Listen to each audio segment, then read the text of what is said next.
I'm a bigger rider, and here are 5 things I can't ride without. For context, I'm about 6'3.5" and about 270 pounds. I ride the bike park in Vernon a lot. I ride Big White, Sun Peaks, Revelstoke, all shuttle pretty well everywhere. I ride single black, double black, both tech and flow.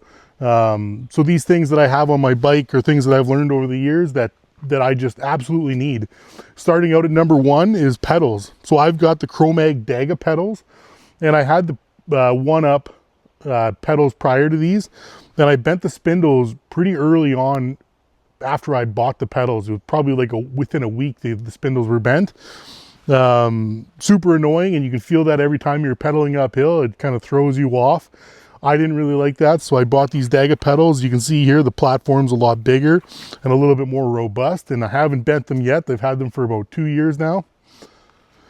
Number 2 is in the rear of the tire. I always run a DH tire, or a DH casing, sorry. I had EXO casings prior and double downs, and every time I pumped into a corner, I had a lot of tire roll. I tried to combat that with Cushcore, and I didn't really like it.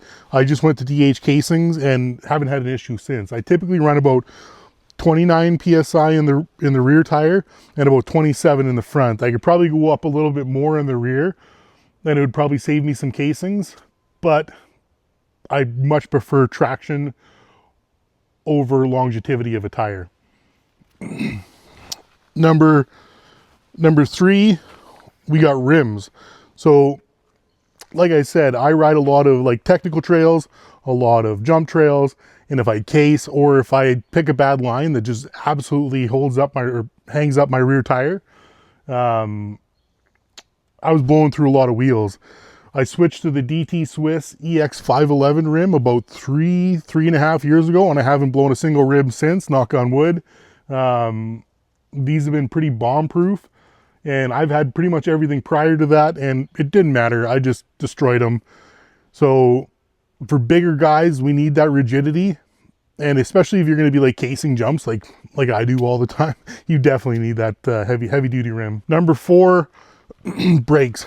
Brakes are essential for everybody, but even more so when you're a bigger guy, because gravity starts taking over and we go down the hill a lot faster than somebody who's 160 or 170. So I switched out my brakes to the TRP DHR Evos. I also bought these Freedom Coast levers. Big upgrade from the original levers. I love them. I run a 220 mil rotor in the front and a 200 mil rotor in the rear. I also run metallic pads. I had the SRAM code RSCs prior, and I noticed, and I don't think this was just for bigger guys, but I think everybody had this issue where you're going down a mountain or a longer descent and you get a lot of brake fade.